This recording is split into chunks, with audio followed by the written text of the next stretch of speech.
Hello students, तो finally मैंने DBMS complete कर दिया है। डीबीएमएस का पूरी प्लेलिस्ट आप चेक कर सकते हैं। मैंने जैसे आपको प्रॉमिस किया था मैं कुछ स्किप नहीं करूंगा, तो मैंने कोई भी टॉपिक स्किप नहीं किया है। आप गेट के क्वेश्चंस उठा के देखेंगे, हर एक क्वेश्चन आपसे सॉल्व होगा, मैं इस बात की गारंटी देता हूं। प्लीज मेरी प्लेलिस्ट को पूरा अच्छे से देखो। पूरा अच्छे से जब आप देख लेंगे तो एक एक क्वेश्चन गेट का आपसे सॉल्व होगा। मैंने प्लेलिस्ट बहुत ध्यान से और बहुत मेहनत करके बनाई है।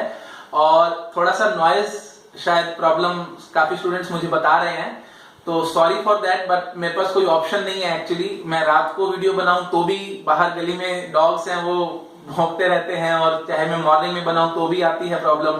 तो आप देखते हैं काफी रीटेक्स भी नजर आते होंगे आपको। मुझे रीटेक्स बहुत करने पड़ते हैं क्योंकि बीच बीच में डॉग्स बात करते रहते हैं।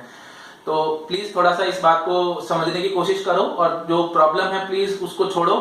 आप वीडियो देखने पे ध्यान लगाओ। वॉइस मेरी एकदम आई थिंक क्लियर है, तो मेरी वॉइस पे ध्यान लगाओ। बैकग्राउंड में मत देखो क्या चल रहा है क्या नहीं चल रहा है। और कंटेंट बहुत अच्छा है, प्लीज मेरी गारंटी है इस बात की, कोई भी क्वेश्चन नहीं छूटेगा आपका, ठीक है? एक भी क्वेश्चन नहीं छूटेगा। अच्छे से इस वीडियोस को देखो और गेट में 100% मार्क्स लाओ डीबीएमएस के अंदर, ठीक है? Best of luck to all of you. Thank you.